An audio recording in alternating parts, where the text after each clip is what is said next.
Hi guys, sorry about me shaking and breathing heavy. I've been a bit busy. Right, so we've dug the path out. As you can see, all the spoil is now in all of the beds, and that's going to be all flattened off, but it's got to be put through the trommel first, okay? But the goal for today was to get the beds finished and to dig this nice and flat, which we've done. So now we've got our paths and our beds are raised. It's a nice flat path. So the only thing I need to do now is get some weed membrane down. I don't know how this is looking on the video, guys, so I'm sorry if it's rubbish. It's just that I can't see much with the sun and I'm filming it on my phone. But all we need to do now is get some weed membrane down again through here, so it's all nice and flat, and get some weed membrane down and then get some slabs down. We'll sift all this, but once the slabs are down, guys, essentially that's all the work done for the base. So the groundwork is complete. Obviously we've got to sort the soil out and everything else, but the soil itself isn't an issue. I need it to dry out before I can put it through the trommel. Like, as you know from one of our other previous videos, we've had a lot of rain here in Wales. So so when we originally started rotavating this, it was nice and dry, and then it absolutely threw it down with rain. So we're going to let it dry off again. We can get all this root and rock out. We got a lot of this type of root in there, and it's huge, and it's off all these ferns, as you can see, and they're an absolute nightmare. They come up everywhere. Now, when we've done the carrot bed, I don't know if you can see, but when we've done the carrot bed, we had roots, ferns pushing up through this carrot bed, even though we dug it down over 3 feet deep. I don't know if there's any in here at the moment, but you can see little divots where we've been pulling them out. But we've got them coming up alongside the carrot bed here, look. So, but we keep pulling them out as and when they start to grow. Hopefully we can kill them off that way. Anyway, back to the polytunnel. So, we've got to rake out all this spoil, get some weed membrane down, and then start laying the patio slabs. So that's the next step. Hopefully they'll fit, but I expect we'll need to cut some of them, which isn't too major an issue. Hopefully they'll cut okay. They are quite thick, but I'm sure we will sort it. But the great thing about this, I mean, you can see how high that ground is up there, and we're going to have to take away that ground to stop it coming into the polytunnel. And how low it is here is about a 2.5 feet difference.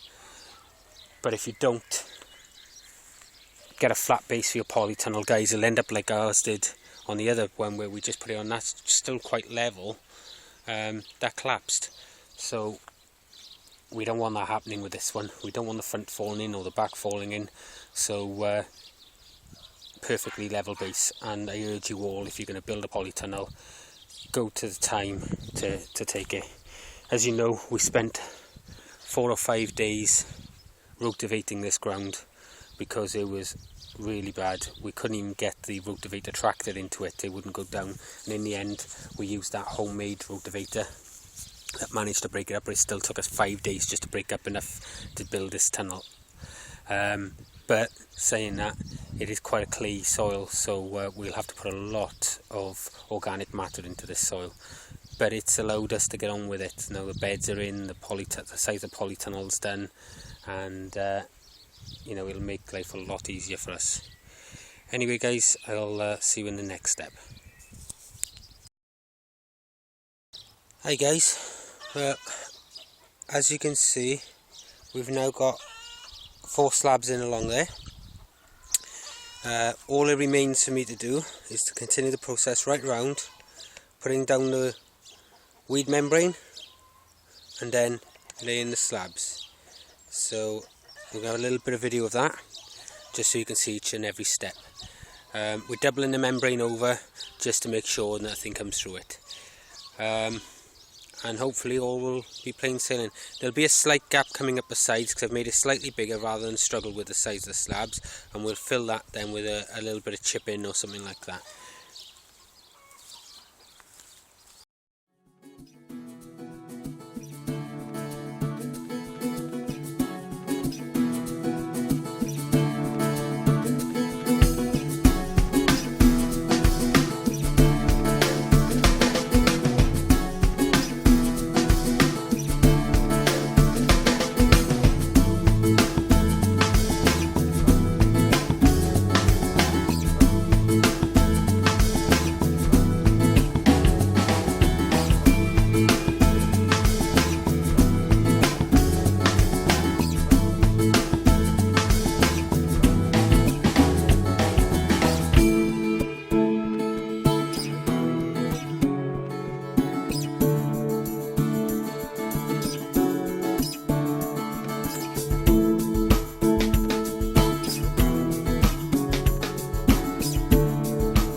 Anyway, you get the idea.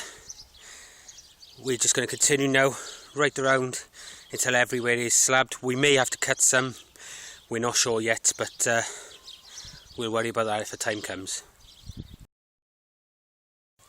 Well guys, as you can see, the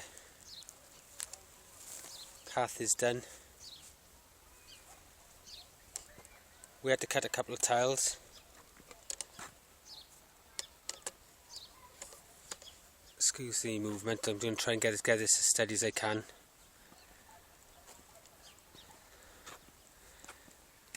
We had to cut this one here and that one over there to get it to fit. But we now got a 2-foot area now for staging, as well as a 2-foot path here.